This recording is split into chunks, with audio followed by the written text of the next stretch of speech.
And welcome back to Northern Gaming Network. We're here watching another game of Netrunner. This time we have one Netrunner mat in play. I'm Alex. I'm Kevin. And we'll be your commentator tonight. So Kevin, what are we watching today? We've got the Foundry versus Chaos Theory. Great, Chaos Theory on the left, Foundry on the right. Travis playing the Foundry. Ice Ice Baby for him. Ice Ice Credit, and we got a Magnum Opus on the left. Mitch getting in the Opus first click. And then he clicks 3 times on Magnum's Opus. Getting Opus in your opening hand is just great. Alright, so Travis plays green level clearance. Looks like he's getting some card draw here. Trying to draw that ice into his hand so he can use Foundry's ability. Credits again. Hedge Fund. Yes, another Hedge Fund. And then on the third click, he draws. Okay, what do we got in here? I see a Biotic for sure. I believe he's playing Fast Advanced Foundry, which is a little bit odd. Or not odd, but uncommon, I would say. Yeah, usually we could probably a Glacier deck, considering you're searching for all that ice, can install. Maybe probably some Next Ice, maybe some Grail Ice as well. Mitch installed a Pro Contact there. He uses Pro Contact quite a bit in this deck, which is a little bit peculiar considering how much he relies on Opus as well. But Opus for economy, but if you're going to draw a card anyways, you might as well Pro Contact. I could see that working. I would Opus 3 times in quality time, but... And there we see Travis scores out his first agenda with a Biotic. Alright, so Biotic, he scored the accelerated beta test, chose not to trigger it. SMC from Mitch.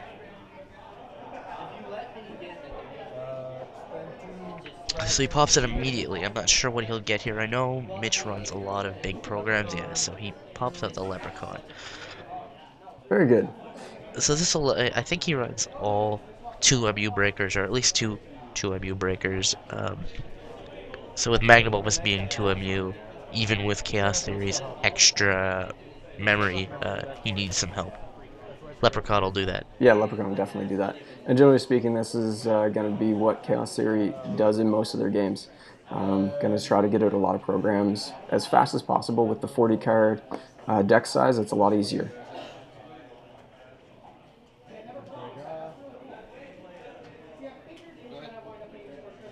So while Travis thinks about his turn, just make sure you like our video, subscribe to our channel. Lots of games, various just videos about talking about Netrunner, other gaming videos, and you can follow us on Twitter at NorthGameNet. We're on Facebook, Northern Gaming Network, and come back and watch all the videos and things that we've got going on and discuss, comment, share, all that fun stuff.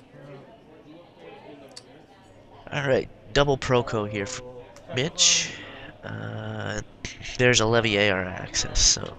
So wow, a levy this early? No, that's no, a test run, sorry. Okay, I was going to say, that shouldn't be a levy. Yeah, test running out a garage from the looks of it. So there's one of his large 2 MU breakers. Galahad is just an extremely efficient Sentry breaker. Interesting choices to go to Sentry this early against a Foundry deck. What would you normally go for, Kevin? What would you normally go for if you were going to SMC out or test run something against a Foundry deck where you haven't seen any ice yet?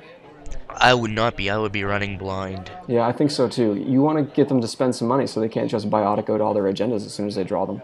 Well, it does have the one disadvantage where that's going to allow Travis to draw more of his ice, and I'm assuming he's running a lot of Grail Ice here. Grail Ice? I guess the other thing too is if you're running a lot and seeing a lot of Next Ice, you're going to strengthen other Next Ice if you do that. That being said, if you haven't seen any ice, seeing one Next Ice, not so bad. Well, it gives you time to get your parasites going. So Travis installs into the remote.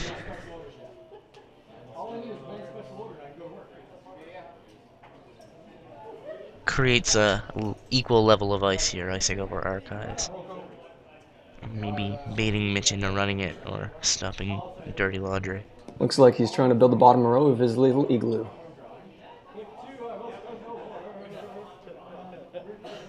Couple of Pro Contacts from Mitch.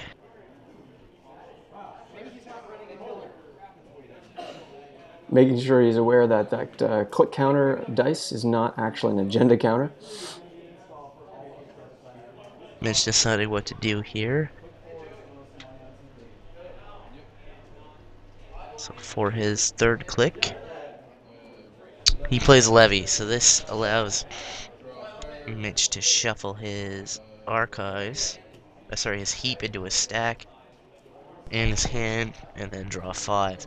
So that's probably a good indication that he wasn't happy with the cards he was holding and he just wants to get a different set of 5 cards.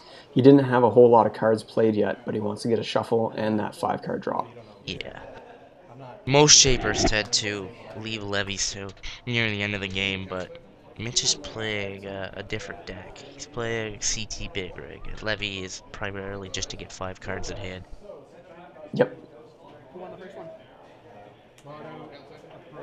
And he brings out a Corroder, putting it on And the he's modding Leprechaun. that at the same time to get that out there for free, I suppose. Oh, yeah, there it is. Yeah, I see it modded now. Alright, fast advance at work. Travis. Triple advances his Project Vitruvius. Alright. So we got a pro contact by Mitch. Starting to build up a bit of a credit pool here by double-clicking Opus. So it's interesting, of course, a lot of people don't... Yep, Torch. There we go. So his rig is completely built now. I would expect to see several turns of modded and some rampant running from Mitch. As a court player, this rig would scare the crap Yeah, that's out of me. well, I mean, that's every breaker you need, and now he just needs the money and he can go wherever he chooses. The only thing you would be missing here is maybe some multi-access cards, some R&D interface, some HQ interface, or any Legworks, Maker's Eye, that sort of thing. But of course, those would be in hand for the event cards. Alright, so Mitch double clicks Opus and then runs, looks like HQ. He sees the next bronze, so Travis is going to draw one of these into his hand. This is actually one of the nice little happy advantages of Foundry 2 is when you res ice on runs on HQ, you actually lower the agenda density in your hand by drawing another ice. A very light shuffle by Travis. I'm pretty sure I would have given a good shuffle on that one. If I was the opponent runner. He scores Chronos Project.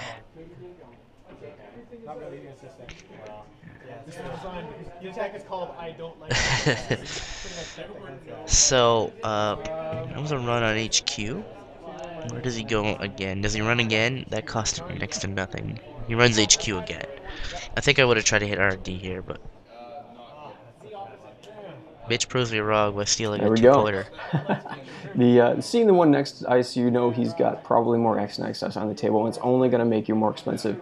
So probably a couple accesses to HQs, all right, but he's going to have to keep an eye on R&D. You don't want Travis drawing new agendas into that hand without you knowing about it. A simple R&D lock here, which Mitch can definitely get himself into, could kill Absolutely. Travis. Travis would have to spend his turn drawing up a couple cards rather than just using his mandatory draw to get those agendas up, or even throwing down a Jackson and then double drawing on those clicks to get through to make sure that Travis doesn't see something. Or sorry, make sure Mitch doesn't see something. Travis is running clearances. He just played Grey level clearance here, so he does have some card draw in the deck. So he installs a door remote, then takes another credit. So he is set to score that if it is an agenda next turn. Mitch pro contacts. Double opuses. Interesting. Sorry, single opus. He runs the It remote. looks like Mitch has 5 credits right now, I think. Yep. Six, and that's a Looks Galahad. like Galahad. Okay, so he's pulling out another Galahad out of the deck. I believe Galahad is in the run. In the run.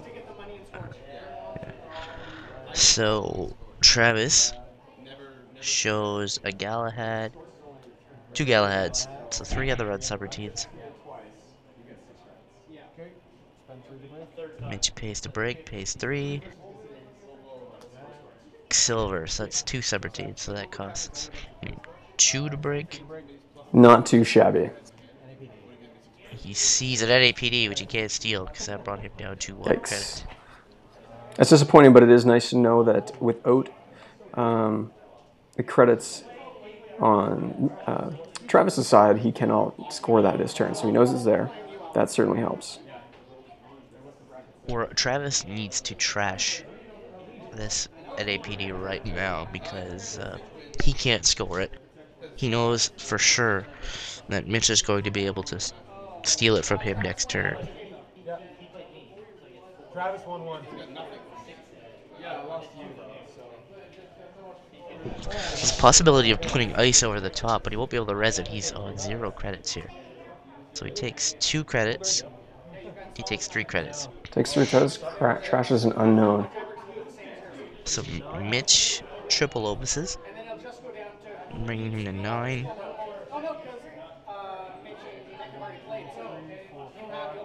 And then he does run the remote. Yep. So Travis showing 2 Galahads. That costs Mitch 3 to break, 2 to break the silver, and stealing the NAPD for 4. That's going to put him at game point right there. Yeah, so Mitch at 5, Travis at 4. Travis is in a tough place here.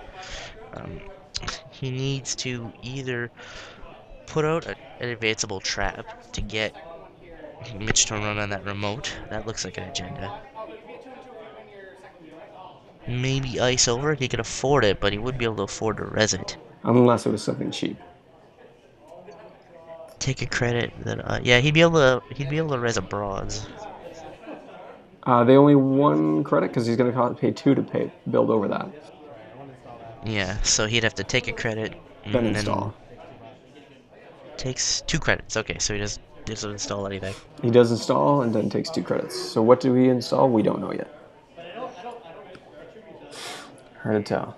And Draws a Mother Goddess from the looks of it. Yeah. This is a pretty close game here. I like this. The runner's up by 1 point. Or maybe 2 points. What is it? Oh no, this is Levy that's over there in the score area. Sorry. So it's 5. It's 5-4. Sorry. Mitch just took 4 opus clicks there. That gives Travis a bit of a window. He could have scored that if it was a 3-2. Looks like it wasn't a 3-2. Must have been an NAPD. So he installs over the top. Not paying for it. Okay, so he took 2 credits and then paid for the ice. Mitch takes 3 opuses here. That puts him at 14 and last credits. click, he's running that server. So Mother Goddess. So that's a 4-point code gate. And barrier. Yep. So Mitch breaks it for 1. Shows 2 more Galahads from the looks of it, or was it a Galahad and a Lancelot? Yep. Looks like a Galahad and a Lancelot. Oh, and it's a SanSan. That's actually that's a pretty decent play because that kills Mitch's economy. He's down to 2 And it credits would, again. in that situation, I actually probably would not trash that SanSan with Travis at 1 credit. There was no way he could have There's resed no it. way he could res that thing. So you got to remember that when you're running that, if you see a SanSan, the corp still needs to pay to res it. They don't just automatically get to use that ability without that card being face up. So cost them 6 to res it and 5 for you to trash it. So it's going to cost them more. As runners, we're just so conditioned to trash SanSan as soon as I see You don't have to. Keep an eye on their money. If they've only got 4 credits and 5 credits, I would still not trash it because they're going to pay to build it, and then they're going to be a couple turns out before, and then let them res it and then go trash it. It's a good point. Mitch would be into that remote again this turn had he not Absolutely. trashed it. So, all right. So Mitch, pro contact. Now he's dirty laundrying HQ. He knows you can get in. 2 to play the pro dirty laundry. 1 to break into HQ. Sees Eli. I think at this point, I might run Archives to see what Travis trashed over there, and also make him spend some money to res that ice if he can. I would get into an R&D lock. And definitely. So another HQ run. Looks like another NAPD. He couldn't Definitely, steal it. Mitch has the ability to build his economy quickly. He has 3 R&D or HQ runs there, was it? Yeah, I think Mitch believes as a... Oh, and Travis does score the accelerated beta test. Okay, so that puts it at... Or is that Vitruvius? Yeah, that's Vitruvius. So it's 6-5 for Travis here. Travis at match point. Mitch definitely had the better board state. Looks to be about even now, although Travis has 0 cash and no way to get it. Absolutely. Now, the thing with Mitch is that he definitely has the way to get money, so he can choose whichever server he wants to attack. So I wouldn't worry about whatever ice he sees because he has all his breakers out, and he has the time ability, or he had the time, I should say, until that agenda was scored. So he pro contact, and now he's getting back into the HQ run. So I think that was an Ash, chose not to That break, was an Ash. to trash it. Runs again. Getting into HQ for 1 here is good for him, because he's doing it a 3rd time. So sees a whole bunch of nothing. Looks like another piece of ice he saw there. So Travis needs cash in order to possibly get another agenda score out here. Possibly some ice over HQ. Another next over HQ actually makes his remote even harder to get into another credit. Exactly. That's, I think, one of the greatest parts about next dice. And then hopefully we see this next gold at some point. That's going to make servers that they're not necessarily interested in at the time, but maybe later, going to be stronger from them running somewhere else, which you don't see really ice doing that. So, all right, so Travis installed and then double credited. Looks like Mitch took 4 Opus clicks. That brings him to 9. Travis needing cash here. There's no way he can keep up with Mitch in the money race. No, not when he's getting 2 credits a turn, and there's no good way for a corporation to do that without a large pool of assets out on the table already. Yeah. Travis's best bet here is to get into a war of attrition on him resing next ice. Absolutely. And making that remote astronomically expensive to get into. Travis takes 2 credits, then installs over HQ. Okay, that's probably a good play here because you almost want him running your hand instead of R&D right now because Travis hasn't seen any agendas in a while. We have 6 agendas on the table in a probably 9 to 10 agenda deck. I guess as fast advanced we might see 11 agendas in this deck. Yeah, it's probably 11. Probably 11 because I guess he did have the Chronos Project for 1-pointers.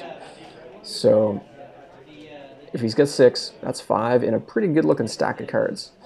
So Mitch looks like he's digging for something. I'm not sure what else he could want. He has everything on the table. I think I see an R&D interface in his hand. I would have installed that and used it. But I don't think he's too interested if he's even trying to pick things to throw out here.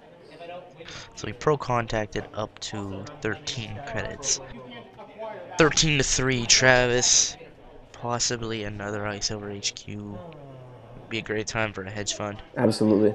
The last choice here would be to do anything with that remote, I think, because he can't afford to lose an agenda because he knows runner can get in there. Well, he double installs into the remote and takes the Interesting. credit. Could be an Ash. We've seen that. We've seen an Ash. We don't know what else that could be. Mitch gets in for very cheap, so I'm not sure what Ash does. Ash is only being able to access, only being able to access Ash. So that means he has to get back in at least twice. So it's 2 clicks plus the credits, and you have to trash Ash. So I mean that's understandable to do that, but it is a trace, so you could break that trace and then not have to worry about it. All right, so he's breaking the Mother Goddess for 1. Travis has not chosen. I don't know what he's waiting on here. Okay, he sees 2 more subroutines on the Galahad. Costs Mitch 3 to break. And that's a strength 3 silver now, so that should cost 3 to break. What's he doing here? Could that be a Corporate Troubleshooter? Yeah, Corporate Troubleshooter. Okay, so Corporate Troubleshooter. He's going to spend his entire credit pool. It's not enough. So that makes that a strength 5, 3 subroutine, which Mitch can break for 6. Yep, and Mitch has the money. He's at 7 right now. And that, yeah, he he's still at 17. has enough to. There we go. Oh, look at that. It's an NPD. Steals the He did NAPD. install it, so The big rig that is CT amazing. wins in the end. Nicely done, Mitch. That was that's a tough call too. I don't think I'd install that agenda at that point because you know you can get in that server and there's a piece of unres ice and you had to pick out a 5 instead of knowing he gets to access that. Tough call by Travis. Very, very close game. Really great game there. That's what big rig chaos theory can do. Well, thanks for watching, everybody. I'm Alex. I'm Kevin. And be sure to come back and watch some more of our videos. We'll have other ones like unboxing of data packs and that sort of thing. So like the video, subscribe to our channel, follow us on Twitter and Facebook, throw some comments down below, and the deck lists for both of these decks will be in the description below. So, till next time, from up north, stay frosty.